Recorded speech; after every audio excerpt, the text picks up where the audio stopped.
Day 14 আমি ready হয়ে গেছি। এবার আমি শুরু করবো ব্যাঙ্গালোরের দিকে যাওয়া। এখান থেকে ব্যাঙ্গালোর 750 কিলোমিটার। ঘুম পাচ্ছে, ঘন্টাখানি গাড়ি চালানোর পর আর চালাতে পারছি না, পুরো চোখ জুড়িয়ে যাচ্ছে। সেখানে দাঁড়িয়ে পড়লাম, একটু চা নিলাম, একটু চা খেলাম, ঘুম কাটালাম, আবার চলতে শুরু করলাম। প্রায় 2.5 ঘন্টার উপরে গাড়ি চালিয়ে চলেছি। এবার একটু লাঞ্চ ব্রেক নিতে হবে। দেখি সাউথ ইন্ডিয়ায় ঢুকে গেছি। এবার এখানে ইডলি ধোসা দিয়ে লাঞ্চ করার জন্য দাঁড়াবো। সাউথ ইন্ডিয়ায় ঢুকে গেছি মোটামুটি 10টার দিক করে, কিন্তু খুঁজে বেড়াচ্ছি, কোথাও মেদু বড়া পাইনি। ইডলি খতম হয়ে গেছে, এখন 12টার ওপরে বাজছে, তাই এখন নর্মাল পকোড়াই খাচ্ছি। দেখো, 2টো পকোড়া নিলাম আর 2টো কাঁচা লঙ্কা। দেখি লঙ্কাটা খেতে কেমন।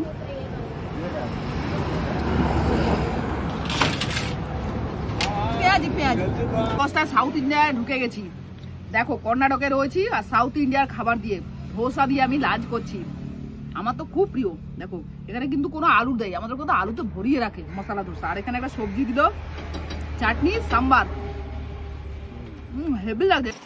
লাঞ্চ করেছি, প্রায় আধা ঘন্টার উপরে বসেছি। এখন আবার চলতে শুরু করলাম, কারণ দেখি সন্ধ্যে হওয়ার আগে পর্যন্ত যত দূর যাওয়া যায় যাব।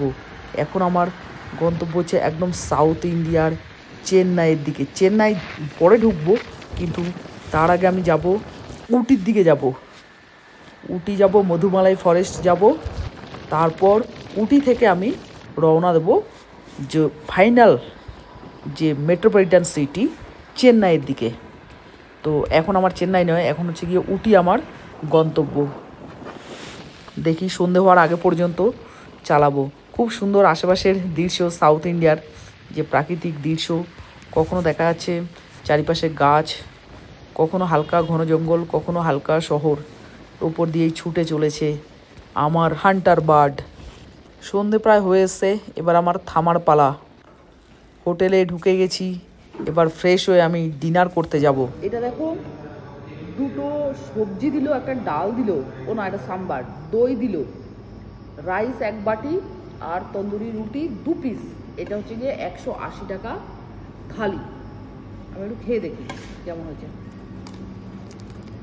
তন্দুরি রুটি খেতে আমার ভালোই লাগে, তবে আরেকজন হলে ভালো হতো, অনেকটাই